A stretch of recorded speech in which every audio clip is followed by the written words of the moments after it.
We're here this afternoon with Ms. Joan Struzero, who is school psychologist for the Scituate Public Schools. Joan, can you talk about the video that you just saw? Well, it's certainly resonant of many videos that I have seen over the years on TV when I am sitting in the comfort of our house in Braintree and wondering about how the beach house is doing in Scituate. Interestingly, there's a three-story house that is located adjacent to our house that is a guest house, and it's typically rented out by various news crews during projected storms when they know there's going to be a big event. As a result of how they set up their cameras, at any given moment, we can turn on to channel X and see if our deck and or house is still there. So it makes it very easy, since most of the time in a big storm, the roads are impassable and it can take days to get there.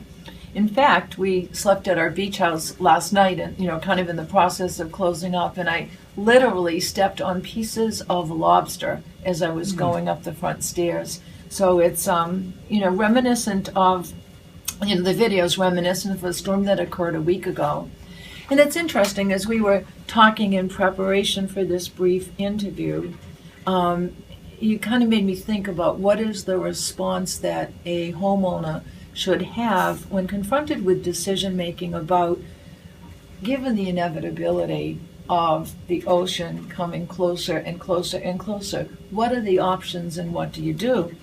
And interestingly, I've been in the same house at 14 Oceanside Drive in Scituate for 55 years. So I have been there as, basically all my life.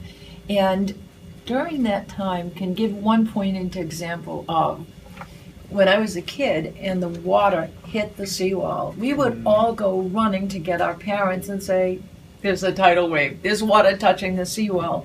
Now, 55 years later, it is an event that occurs almost predictably 2 times every day. So when I think about beach erosion, it's very sad to picture the sand hills, so noted. The area in which I live is called Sand Hills, and so named for very good reason. As a child, when I wanted to go to the beach, I would leap from our seawall onto the beach, and it was every bit as effective as stairs because the distance was about 4 feet. When I wanted to get up from the beach and go back to the house, I could jump back onto the seawall.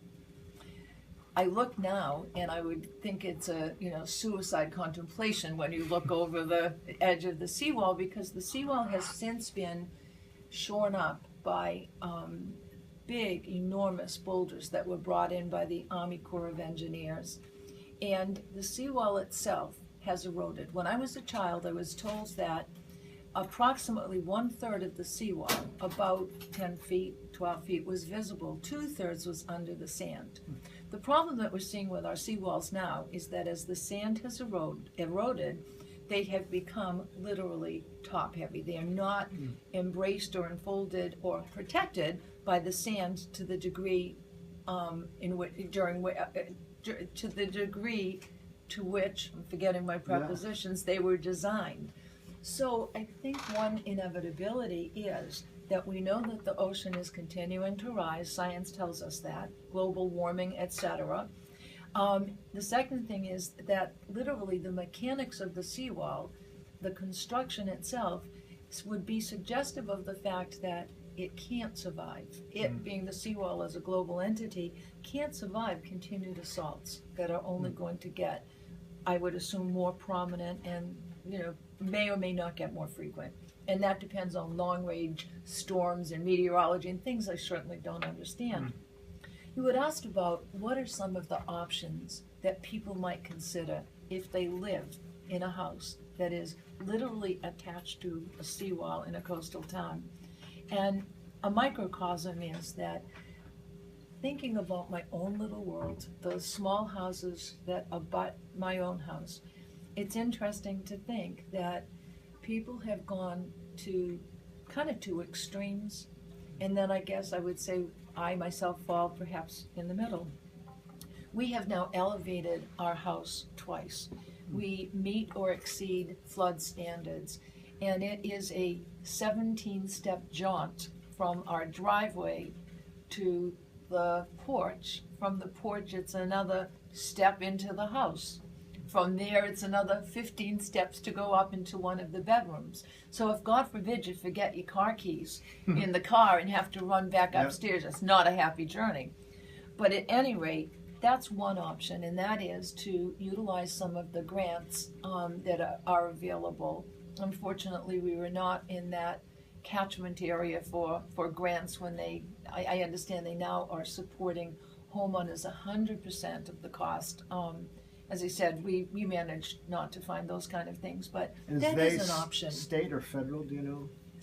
It is a federal grant, but it's mediated by the town. So the town has worked very vigilantly to work with high-risk or multi-loss homeowners to kind of suggest that you consider going up. And I think that this year there were 8 houses, and I could be wrong, but a fairly small number in my area who've been approved for or will receive grants to elevate their houses. So, as I said, we've elevated twice. And the first time, which was in 1996, I believe, we thought was as high as anybody could ever want to go. Strangely enough, in 2012, it was anything but high enough. So up we went again. I can't imagine that we can continue to go up without having oxygen masks at the top of the stairs, because we're really getting up there. Certainly we can park cars under the house, and as I said, even at our age and stage, there's a concern about in 10 years getting up and down those stairs with bags of groceries. So age and stage enter into it, and as I'm about to tell you the story of an abutter, because they were getting too old, literally, to handle the stairs, they wound up selling their house because it was a house with a foundation, which makes it a much more difficult job to elevate it. And that's one of the other considerations that people who are kind of non-residents of the area don't realize, that many of these houses were initially built as beach shacks. People came down for the weekends. Our house itself, although it's not a big house, has probably 4 different additions that you can see as you go upstairs. We think originally it was a tent on a platform. It's one of the oldest surviving houses on Oceanside Drive, and dates back, well over 100 years. But to go back to the abutter, they sold and they left because the cement foundations, which we were told to put in the 90s, in fact, although intuitively good, were anything but appropriate. So many people who rebuilt after the storm of 1991 wound up in a worse situation. It points out we didn't know what we didn't know. And do you feel like your neighbor made a good decision? Do you feel like the town should continue to support you building your house? Do you feel like you should get out while you can? Do you feel like you don't mind paying for it despite the challenges and complications for as long as you can? How do you make that decision? It's a really difficult decision. It's a financial decision, and it's an emotional decision. I think for many people, the financial aspects of supporting a house that is susceptible to damage is one that is unmanageable, and that's understandable. We're fortunate in that that's not our chief priority, and at least for now, we're able to cry as we write those big checks for flood insurance. But of course, if I were to consider the position of somebody who lives away from the ocean, you have to wonder about the level of resentment, certainly that is covert and overt, about supporting people who want to have the ocean in their backyard.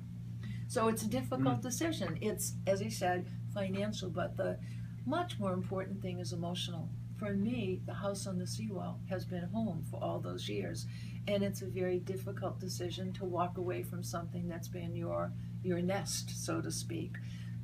So along those lines, another neighbor chose to just ride it out and stay.